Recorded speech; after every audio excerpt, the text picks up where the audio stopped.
And with that, I'd like to welcome everyone to the Merge Medical Podcast. I'm your host, Dr. Jeff Brown, with my co host, Dr. Jeff Cole. I'm very excited to welcome Dr. Keith Dressler. He is the founder and CEO of Rhinogram.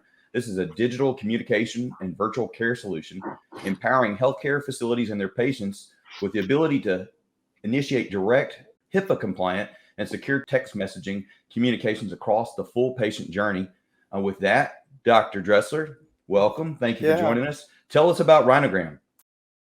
Rhinogram empowers patients and providers alike to communicate without the friction of the patient logging in or downloading an app or waiting on hold. They simply SMS, MMS text message your practice. Rhinogram's platform is fully customizable, HIPAA compliant, seamlessly integrates within all EHRs and your existing workflows, eliminating any typical industry barriers around additional cost, access, or trust to provide the best experience for both patients and providers. Dr. Dressler, it sounds like patients are able to text directly rather than work through an app. Is that what I understand? Yes, sir. That's exactly right. We will provide the practice with a HIPAA compliant textable number that matches the voice number they currently have. And tell us about the need for Rhinogram. The need for Rhinogram really came out of the patients expecting more convenience and simple ways to communicate. Real time patient initiated SMS, MMX texting shows the patients that you respect them, and therefore it's going to elevate your practice's value to them. Email is open 20% of the time. Portals have a 40% adoption rate. SMS texting has a 99% open rate and a 90% adoption rate. That's huge. I want technology to help a practice, to help patients. I don't want technology for technology's sake. And the impetus for Rhinogram came out of my own practice. In 2013 was the first wave of millennial parents. And what we were beginning to see is none of those people wanted to call my practice. They were texting if they had any of my staff cell numbers. They were texting them to do everything, meaning change appointments, what's my account balance. I'm at a dental office. They want to know if the wisdom teeth need to come out, and they're snapping pictures and sending it to my staff. And to me, all of that was occurring behind my back. I didn't even know it. It's not compliant. It's on personal cell phones. And they were rejecting, in my opinion, the way that I was asking them to communicate with me, meaning they were wanting to communicate in a different form, and my practice wasn't allowing them to do that. So hence Rhinogram was created to allow them to do it so that I actually own all of these communications. All these communications are legally stored. They're permanent and non-editable. And now we're allowing patients to communicate in the form that they prefer. And we've basically flipped what I would call the communication paradigm from a voice first paradigm to a text first. And I'm talking SMS, MMS. I'm not talking about asking the patient to log into a portal or download an app or do any of these things. They simply have my number in their phone that they would usually call. Rhinogram gives them a HIPAA compliant SMS, MMS textable number, and that number matches their existing voice number. So there's nothing much for the practice to do. We're not asking a practice to change their phone system or anything like that. We're just making compliant the number that a patient already has in their phone, so that from the practice's perspective, it's very easy to say, hey, here's a little card. Here's all the things that you can text us about versus voice calling us about. Now, why that is powerful for the practice is because when you convert inbound voice calls, so number one, the calls coming in to you are going to decrease dramatically. Okay. So we're changing the form. The form of it is going to be a text message, not a voice. And as you know, it's a phone tree, leave a message, play phone tag, that sort of scenario. So we're getting rid of that scenario, which makes a practice way more efficient. And we have AI and ML built in, and natural language translation built into our platform. So what that means is we can read the inbound text, and on the benign things, we can auto answer without human intervention. Now, this would be things like, when's my next appointment? They forgot it. What are directions to your office?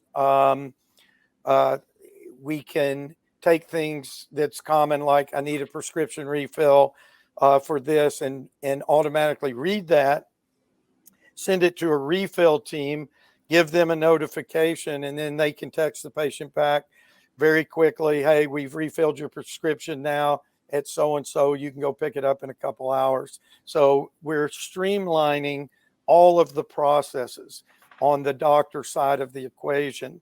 And once you begin to do that, you then realize that we can decrease the number of people needed by about 30%.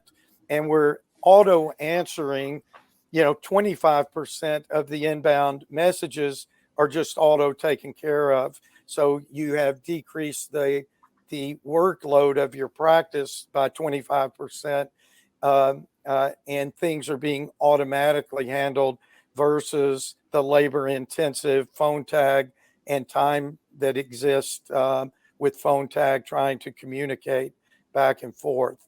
The other thing that happens is your value to the patient elevates exponentially because the patient is communicating in a simple, easy form that they want to. The frustration that exists on the patient side of logging into a portal, downloading an app, there's only a 40% adoption downloading an app. With Rhinogram, you get a 90% adoption of the bidirectional SMS, MMS communication. And I use MMS as an example because you can, the practice can attach any type of a file that you want. It could be a video file that you want to send them. It can be pictures of things you want to send them. Any information. It can be a link to this or that. All of that is possible through Rhinogram, and they can send you the same stuff. So again, if you're thinking about a wound follow-up, you've done surgery on somebody, and now think about from the patient side what occurs. They have to make an appointment. They have to take off work. They come in. They sit in your waiting room for however long, only for them to be taken back and the doctor look at them for less than 5 minutes and say, "Hey, your wound's healing nicely." How much easier would it be if you texted them, "Hey, take a picture of the wound, send that to us. We'll get back with you with what we think." That picture comes in, it's routed to a clinical team that can make a determination. But at the end of the day, all processes can be simplified and made so much easier through a better and patient-preferred communication methodology. Dr. Dressler, I understand that there's a portal that the staff can see this activity. Can you speak to EMR integration, and can you speak also to just how much of these, because a lot of the text streams aren't critical things to be moved over into the EMR, but then that picture of that wound or more critical things, the staff, do they not have the ability very easily to click a button and move that over into the EMR? Yes. Yeah. First of all, we're bidirectionally integrated with pretty much all of them. And again, it's not our capability, it'll be the EMRs. So if something has to be manually moved from you, it's not, you can blame your EMR.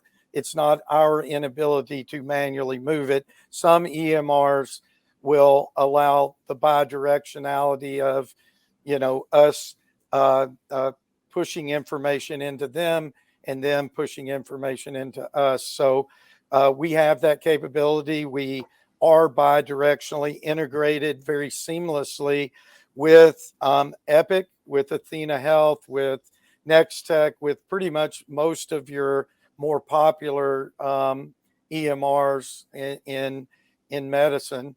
There's all kinds of workflows, capabilities. We are incredibly highly configured because, again, with this being my third healthcare IT company, I realize two docs under the same roof may not want to use it the same way, and they have their preferred workflow. So Rhinogram's built for really any type of workflow that you can imagine.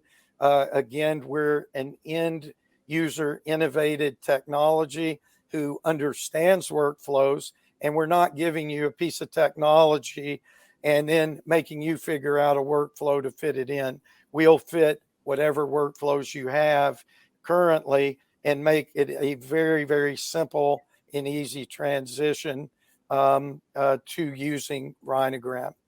And that's all a setup thing, true? I mean, yes, it is. You say this type message goes to this person, this type task goes to this other person. When we take pictures of wounds, we want it to go here. Right. You Right. set that up in advance. Yes. Okay. We spend a lot of time in implementation, meaning I'll call that the implementation of Rhinogram, understanding your current workflows and understanding how to set Rhinogram up to meet your existing workflows. And as we're going through it, we may even suggest that, hey, other orthopedic practices, in your case, Jeff Cole, are using it this way and they're finding it helpful, and give you the choice of using it that way or not based upon what we know other offices are doing. And Rhinogram is actually built for all of healthcare, and it's built for at an enterprise level for health systems all the way down to the individual provider. And we currently are in 54 different healthcare specialties. So orthopedic surgery is a specialty, OBGYN is a specialty, so forth and so on, pretty much. And we've done minimal marketing. These people have found us, and Rhinogram has actually grown horizontally across medicine, where we do have some health systems using Rhinogram, as well as mid-sized places, as well as an individual doc. So again, we have proof points across it all. I think we're integrated with 200 and something. We're integrated with all of them, but we're working integrations with 200 and something different practice management system or electronic health record systems. Our philosophy is we listen to the recommendations of our customer, and we work to create the workflow efficiencies that they're asking for. And again, it's very minimal things, but they end up being applicable across the board to all 54, because again, communication is going to be the same, right? Meaning how you communicate with people, what patients want to know from you and what you want to know from them. And the answers are pretty much the same. And I'll sort of break that down for you a little bit, meaning why do patients call you?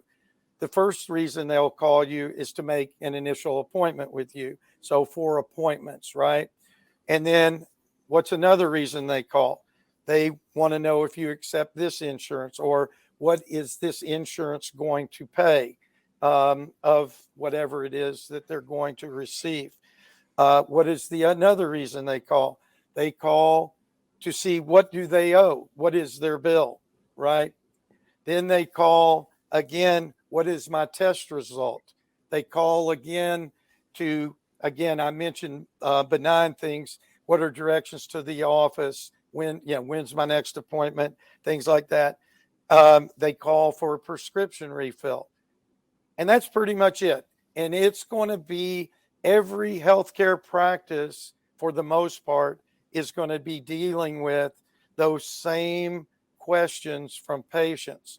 And again, when you flip the communication paradigm to a patient text first, or what we call patient initiated texting, SMS, MMS, again, differentiating between these definitions of texting, because downloading an app or getting onto a portal and messaging through the app or messaging through the portal is called texting. But that's not really what we're talking about here. Not intrinsically, right? Right. That's right. We're talking about patients simply doing what they do with their friends and family, being able to do it with your practice. And that may bring up, competition, competitive advantages. Are there any companies that are intrinsically text first? And then, as you were talking, each of these subspecialties might have minor little differences or tweaks. Is there something about your platform that you feel is perhaps better than competitors as far as the ability to make those adjustments and requests? Yeah, let me answer the first question about competitors. From a patient text first paradigm, there's nobody. Okay, there's nobody that doesn't require you to download an app. Most of what would be our perceived competitors are app based. What you're going to get is EHRs, as you know, are going to tell you you can bidirectionally text through our system. The problem with that, it's incredibly limited in what you can do. And they're coming from the perspective of doctor outbound texting, not patient inbound texting. And the way most practices use it is, hey, if you've called 3 or 4 times and haven't been able to reach the patient, go ahead and text them. And then the patient can text back, but the practice is not looking to use it as a patient-initiated text-first paradigm. They're using it as a last resort. And the big example I like giving is, let's say a practice is receiving 1,000 phone calls a day. And we see this quite frequently within our Rhinogram clients. And now 90% of the patients prefer texting. So what immediately happens over maybe a 3-month period of time is that per day, you're going to get 900 texts coming in and only 100 phone calls versus 1,000 phone calls. So what Rhinogram does better than anyone, and has 4 patents around, is all the management and workflows of handling all of these 900 texts coming in. If you use your EHR's texting system, it's almost like a phone call where it's one-to-one. It doesn't have a way to manage everything and to make things easy. It doesn't have a way to route to the correct department so that the right people at the right time see the messages that are coming in. It doesn't have a way to auto read and auto respond to 25% of that. And that's a huge difference in a basic bidirectional communication system that really cannot handle a load of inbound text communications. And so that's what's available out there in a limited way. And we really see that in revenue cycle management, right? Because if you have a bill, what they're doing today is they're attaching a bill, texting it to the patient with a text to pay link. Well, that's a text that you're doing from your practice.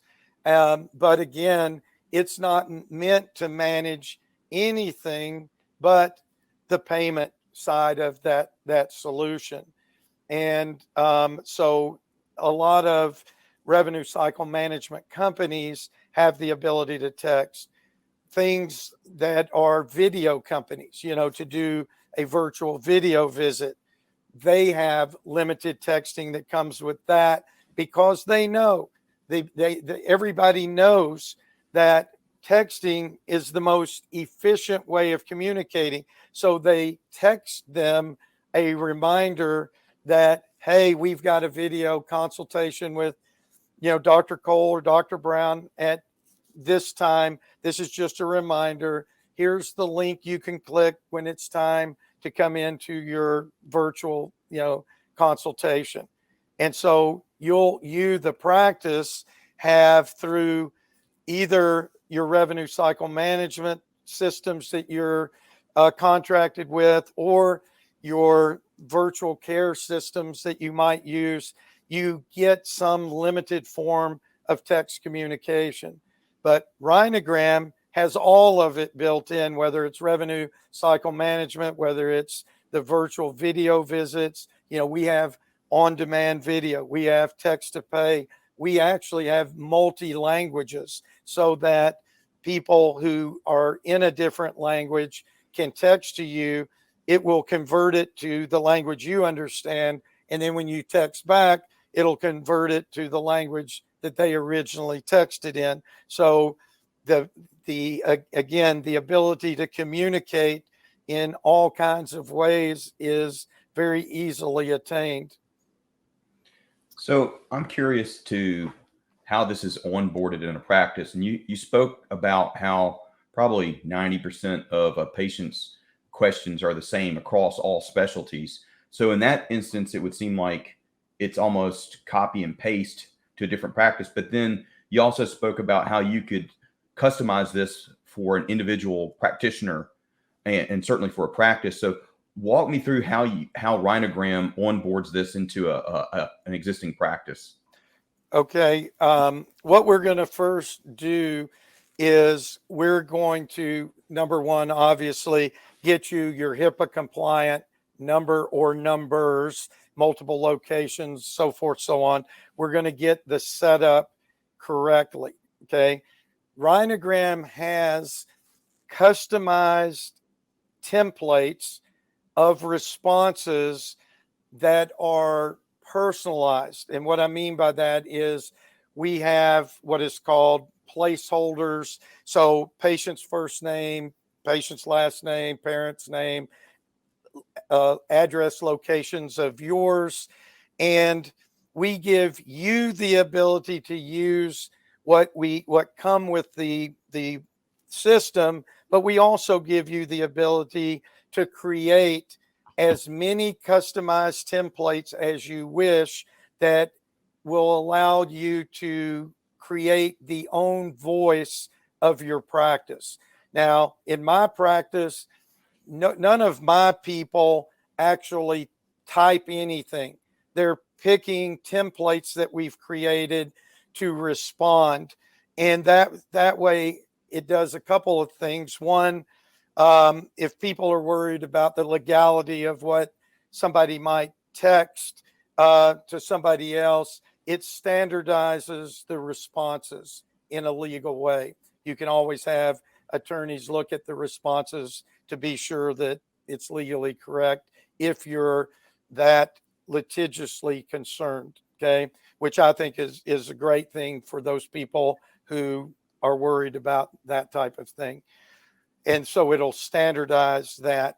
but we're going to show you where that is in our system. We're going to walk you through our system. We're going to help you, with some of your templates. If you say, hey, this happens on a regular basis, what are some standard templates? We can even copy over from practices that use different templates than our standard ones that we give, that is industry specific to you. We're going to go through your workflows of everything that you do and how you do it. And then again, say, here's what we can do in Rhinogram to streamline that. Is this going to be an adequate workflow for you or not? And we ensure on the front end that everything's going to work seamlessly with your existing workflows or on an agreed workflow. And everything that we have is also going to be set up with you and your staff. Your staff is going to be on this call or another call as well. We have an introductory setup at the beginning, and then once it's set up and played around with a little bit, not necessarily live yet, then we'll give you the advanced training to make sure that you understand all the ins and outs and capabilities of what we have. Because if we tried to give it all to you at the beginning, there's no way you're going to be able to digest it all, because the capabilities are mind-boggling. Can you talk a little bit about ROI and how many employees potentially, how much can a group decrease their call center? Sure. Or just redeploy those people to something else? Yes. That seems like an obvious thing that you're going to be able to do. I would tell you in my own practice, and I can't say all Rhinogram practices, but the ones that we're keeping KPIs on, what they're seeing is a 40% decrease in in-office visits with no decrease in the quality of clinical care. And in some of the medical practices, they would say that they have unparalleled and improved clinical outcomes because they've got better connections with the patients than they had before. Okay. And so they're able to pick up quicker, figure out things quicker, keep people out of the emergency room again, or for rehospitalization. Those are all going down. Okay. So the outcomes are greater for the physician. The physicians are seeing 40% decrease in in-office visits, which then is going to equate to a 30% decrease in the number of people you actually need to be present on a day-to-day basis. So all of that, and then that would also include all the savings from, you're going to see anywhere from a 50 to 90% decrease in phone calls, because you're still communicating, but the communication's in a different form. It's in text form versus voice form. And I would tell you that one employee who deals with phone calls, let's say, can actually handle 6 to 10 different patients and their request at the same time it takes to speak to one. You cannot be as efficient as in a text form of communication there. And because 10% of the population on average today still prefers phone, well, you're still going to be dealing with a limited amount of phone. And I don't think phones will ever go away, but the use of them are for voice communications are going to be less and less. So I think the other thing that you were talking about, I mean, I don't think that this solution does away with post-op visits, but what what it sounds like it does is it decreases the unexpected extra reasons a patient might make an appointment to come in. And I can see how managing those more efficiently, you leave that spot open for a new patient. And we want to, you know, orthopedic surgery, we make half of our living really in the office, not really with surgery. So we want office patients, but we want them to be, you know, new patients, new problems, not necessarily taking up a slot with something that if we just had our eyeballs on something could find out is fine. Can you speak a little bit about how you may have helped physicians, even legally? Because I think all of these conversations are stored, and it's always a he said, she said situation. I mean, do you have examples of Yes. I'm going to give you, I think, 2 or 3, maybe. I know there's 4. I may just not be able to remember it off the top of my head. Situations that basically saved the doctor. Okay. So I'm going to give the first one is behavioral health physician treating a psychiatric patient, and it was actually a teenager. And this teenager lived out 2 hours away in the country. This was the closest healthcare facility for mental health. And the teenager was suicidal. Okay. And the practitioner and office was communicating both with the patient and the parents. Okay. And explaining what to do here. And the practice had put them on, let's say, a new form of of medications, and maybe the balance of those medications weren't correct. Well, they gave instructions both to the parent and to the child about what they should do. They should wean off of this, and then they need to immediately come in to see him. And make a long story short, all of it was documented in Rhinogram. The kid was going to drive himself to the office. Halfway there, this is an hour into the trip, he pulls off to the side of the road, takes a gun that he had with him, and kills himself. So the parents sue the psychiatrist for improper care. They take all of this into court, and the doctor won because everything the doctor did and said was exact protocol of how you should have handled that situation. There was another practice that the doctor had done surgery, had given the patient antibiotics to take. And again, this was all documented through text, how they were to take the antibiotics, et cetera, et cetera. The patient never shows for a follow-up visit. It's a lady. I think this was an OB-GYN practice. And lo and behold, a month or 2 later, developed a massive cellulitis, goes to the emergency room, gets treated there, turns around and sues the doctor, the OB-GYN, for whatever surgery it was, saying he did a terrible job.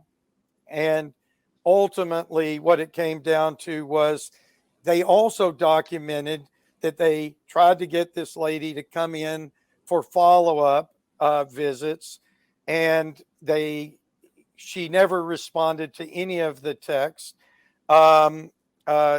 They communicated about, the lady tried to blackmail him because she says, hey, you owe me. Yeah, I tell you what, I can make this lawsuit go away if you'll pay me $9,000 or whatever. And the lady texting back and forth never dreamed it was permanent and non-editable. And that was brought into court. The case was dismissed. Normally, those he said, she said cases are actually settled by the insurance company paying the patient because it costs more to go to court than it would to pay an under $10,000 a case, you know. Well, normally, I mean, a lot of that is going to happen just over the telephone. Right. And if the doctor's really, really good, he might dictate a note about what he said in the phone call. But quite honestly, that doesn't always get documented. So Right. I think to have this documentation is huge. And the fact No, that it's sitting over to the side, it's not all in the EMR. right. Yeah, yeah. And they accepted it out of Rhinogram because of our security and everything else that we do and how we do it, and said, look, it's a permanent non-editable record. Again, docs, I can't for the life of me understand some of the docs' reservation because they're thinking they'll get sued more. And in reality, you won't, because you're actually, you're not going to have this process of, like you said, talking on the phone to people, trying to remember who you talked to, what was said, entering it in type of thing. And you will have the exact conversation. And to think that because they're settling cases because of really, it is the doctor's inability to have accurate, detailed notes of the communication, and subsequently these cases get settled, and again, insurance companies bleed, so your premium goes up because of it. This would be able to drop those premiums as more and more people would not be, you know, settling cases that are he said, she said. You have documentation and it never goes to court. Can you talk a little bit about marketing and how Rhinogram can be used just on social media, potentially to put something out, and patients, I guess, potentially can just text a request for an appointment? Is that? That's correct. Yes. Again, what Rhinogram has, I spoke about this SMS, MMS HIPPA-compliant capability. I want to also share with you that we have integrated with Facebook and Instagram Business Messenger. So, Oh, wow. if somebody is on Facebook looking at whatever, you know, if the business has that integration, then they can actually begin communicating directly into your practice from whatever type of ad that you might have there. We also put on your website, we have a website widget. So basically, we're going to make it simple for patients who want to communicate with you. They can click on the widget and they can begin basically texting you from your website. So we meet patients where they live. And even though I described the most common form, the second most common form of millennials is really social media messaging. Mm-hmm. And then the third form is they like going to your website, doing their own research, and then being able to communicate from there. But for sure, what you will see as you digital market, meaning it'll be the digital marketing that you do that will drive an increase in patient acquisition. And again, we see people who digital market, they're going to increase through incremental business that they may never had, because you're out there giving the millennial patients and beyond the ability to go right to you from where they are. And there's nothing more powerful than that. And you're going to increase new patient acquisitions anywhere from 10 to 35% based on how good your marketing is. I can get to them real quickly the way I want to. I'm not having to call. I'm not having to be put on hold. I'm not having to leave a message. I'm not having to wait for a follow-up phone call back. I'm able to just start communicating. So there's nothing more powerful than that. And Rhinogram allows for this inbound, okay, again, inbound texted social media message or website, however, to come in, and you don't know who it is, and they ask questions. In other, quote, bidirectional texting, meaning, again, I look at the EHRs, they do not recognize and will not allow a text to come in that is not already in their system. Mm-hmm. So first of all, they don't allow inbound unrecognized communications, which again inhibits the ability to acquire through this new form of patient acquisition, which is the digital media world. I think I've heard you say it before that the software, the AI, whatever sits there, can look at a text and determine, okay, this question is about an appointment, and this other part of the text is about my bill. Can it route that to two different people who are assigned for that particular task? Is it that smart? What we can do is bring, and we've got patented technology, is bring each department into that conversation. So instead of routing it to each of them, we bring both of them into it, okay, which is the opposite of what you're talking about. But the end result is both of those departments are responding to you at the exact same time, almost in real time. You've got a real-time team awareness of what goes on. And what we've got now with the AI, and if we've got the appointment, that particular part of the question is going to be handled by no one, meaning we don't have to do the appointment side of it. It isn't going to need to be handled, but through our AI. The only thing we might do at that point, since there's only going to be one group, one department needed, that's the billing.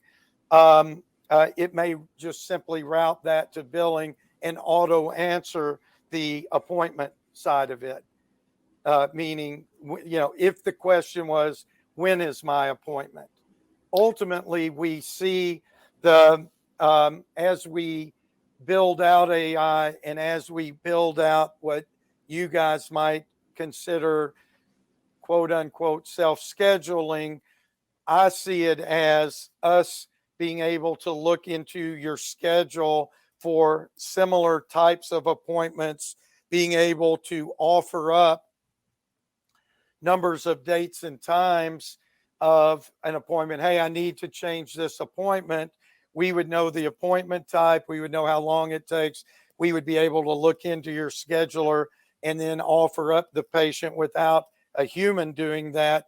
And then once they confirm that is the day and time they'd like to change, we would then be able to make that appointment within your schedule, so to speak.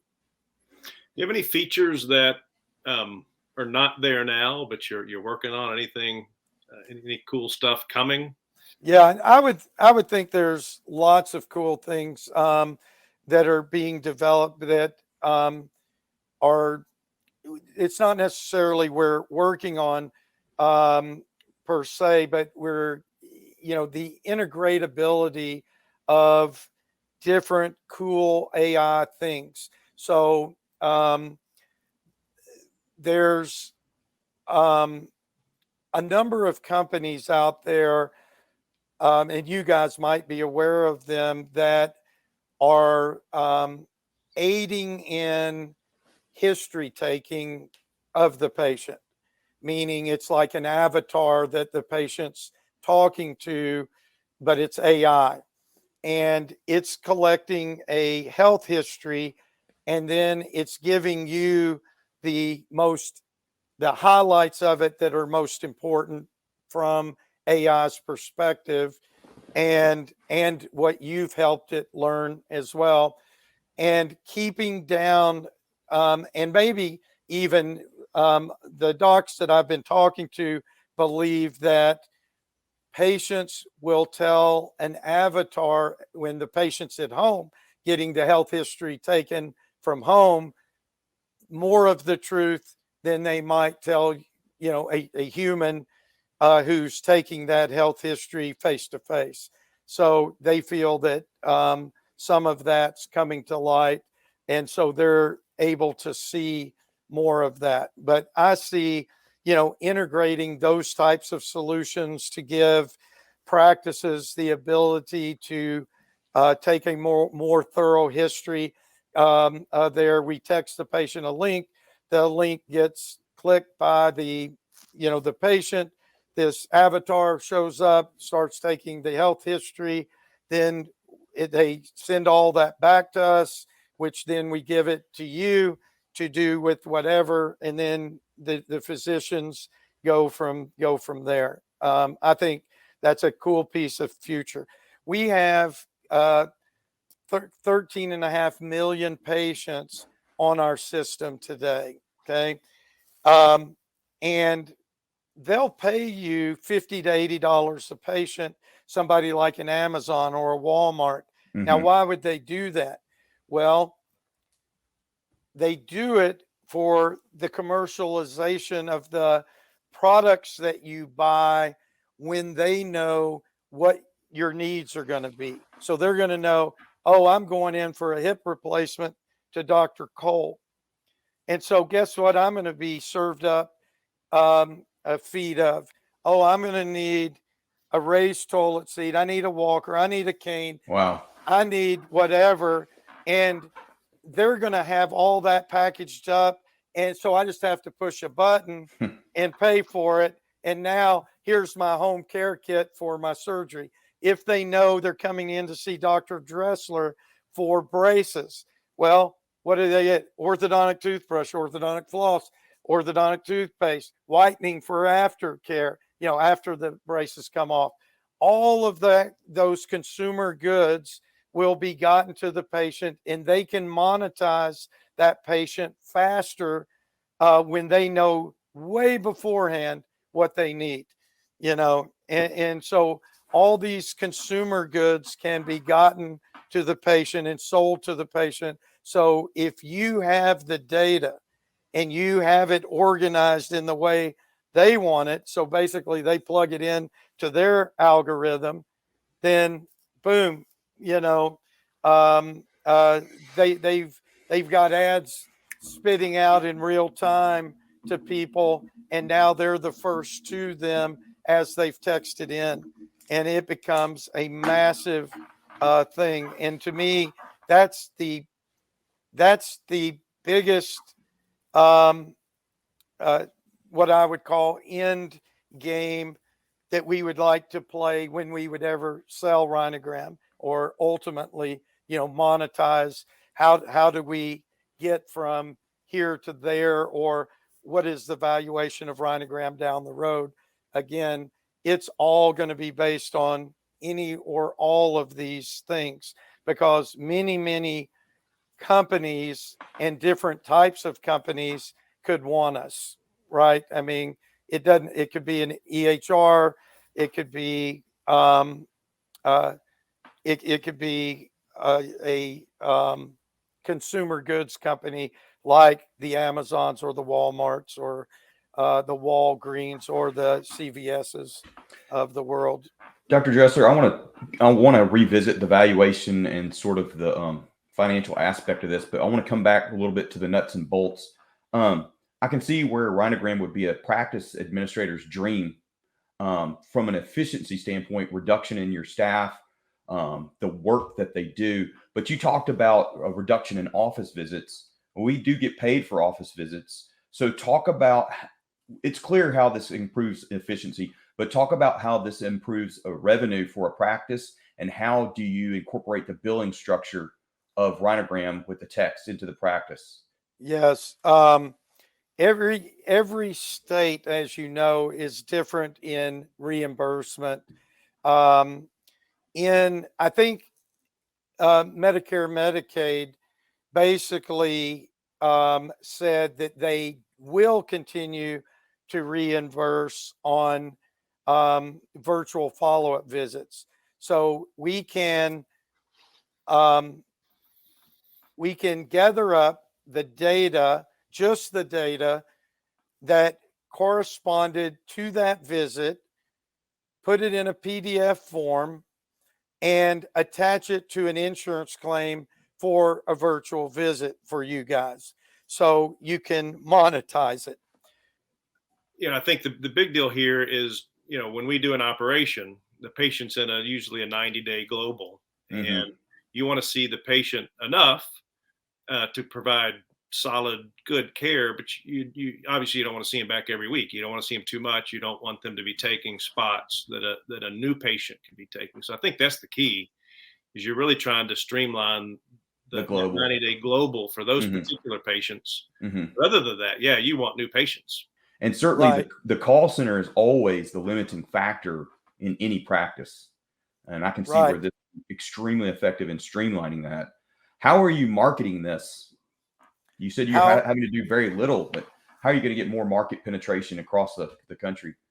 Well, what we've done, because we grew horizontally, now that was not what I thought would happen, but it is what happened. So you have to analyze, because I can share with you in any one specialty, and I know this from other companies, to penetrate any one of them to create brand recognition, what you do, you're going to have to spend $3 to $5 million over a 3 to 5 year period of time, because every specialty has their own publication. Every specialty has their own trade shows that they go to. Every specialty has their own language that they talk. So to create marketing materials that match the specialty, you're going to have to spend a lot of money. So what we've been doing is we've been analyzing which markets do we have the shortest sales cycle with the largest profitability, which of these specialties. So we're going to focus our marketing efforts there. And we have actually 3 areas picked out, or 3 specialties picked out of what we're going to do. We have a couple others, orthopedics being one. And how do you charge an organization? We're going to charge you based on number of annual visits.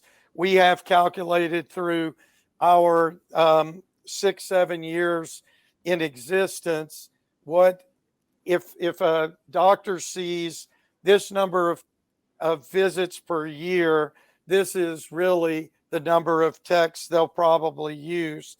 And so it's going to be based on that.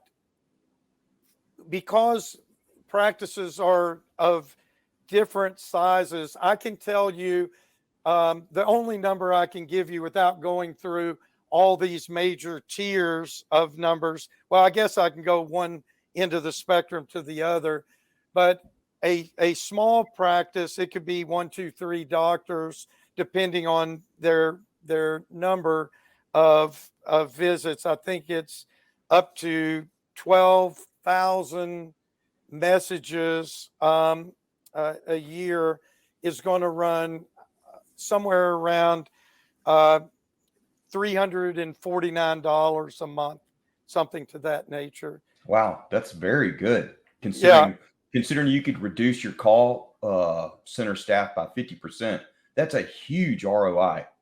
Yeah, it's a massive ROI. And then I'm going to give you a different number that I know. So there's an organization that does 300,000 outbound phone calls a day, per day. That organization, and they were doing it in a call center, multiple call centers around the country. And we have quoted that call center. We haven't gotten that business yet, but we've quoted that call center set between $7 and $8 million a year. And what kind of, can you speak to what kind of profit margin that returns to Rhinogram? Where we are today is we have between a 50 and 60% profit margin versus our COGS.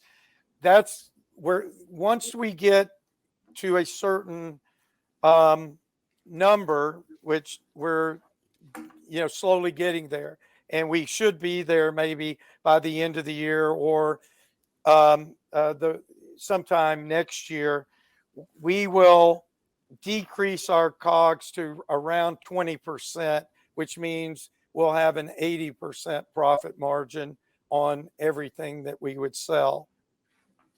Wow. That's fantastic. And Dr. Dressler, tell us about your team. You're the CEO and founder, but certainly there's others involved, right? Yes. We're focused on hiring in all of our leadership and management positions, experienced healthcare people that have worked in whatever area that we're hiring for, whether it's marketing. Our VP of marketing has been in healthcare over 30 years in healthcare marketing. Our partnership and innovation type of officer has been in healthcare IT also around 30 years. Our head of product has been in healthcare, 20 years. So these people know a bunch of things, and our engineers have all been in healthcare. And what this does for us is they already know how to make our system compliant. They understand HIPAA laws. They understand all the various EHRs, what is required to integrate with them bidirectionally. It makes life a whole lot easier on us when you have people that are well versed within healthcare. Our human resources has been really with me on all my healthcare businesses that I had started. So he's got maybe 40 years of healthcare knowledge of what all is required of our employees, because every year, much like a healthcare practice, we all in our company have to take a HIPAA-compliant course and pass it, and all the various things around healthcare and protecting healthcare information. Yeah, so this is really exciting. I wanted to talk about your valuation, your fundraise, and what that's all about. Yes, currently we have a valuation of $60 million, and that equates to $11.47 a share. We have raised in the past $11.3 million. This raise is for $4 million. We already have a $1 million commitment, so we really only have $3 million left in this raise. This raise is going to be used to market, to build out our market-specific industries that we have recognized that we want to put marketing dollars behind, and it's going to be used to continue to grow out our AI and ML capabilities and natural language translation capabilities, and add additional people as we continue to grow the revenues of the company. And is that a convertible note, or is that just straight equity? No, it's straight equity position in the company. I think this is so cool. And again, I want to thank both of you from the bottom of my heart for the ability to get in with you guys and help everyone. I think you guys will help Rhinogram. Hopefully Rhinogram will help you guys and make it really the place to be for innovative and rewarding and change really the landscape of healthcare, which is really what I wanted Rhinogram to do to change really the entire communication paradigm to a more modernized communication platform. That's fantastic. Yeah. The whole purpose of the podcast, the Merge Medical podcast, is to showcase healthcare related disruptive technologies. And this is clearly it. So I want to thank you, Dr. Dressler, for joining us. Yeah. I'm Dr. Jeff Brown with my co-host, Dr. Jeff Cole. Thank you.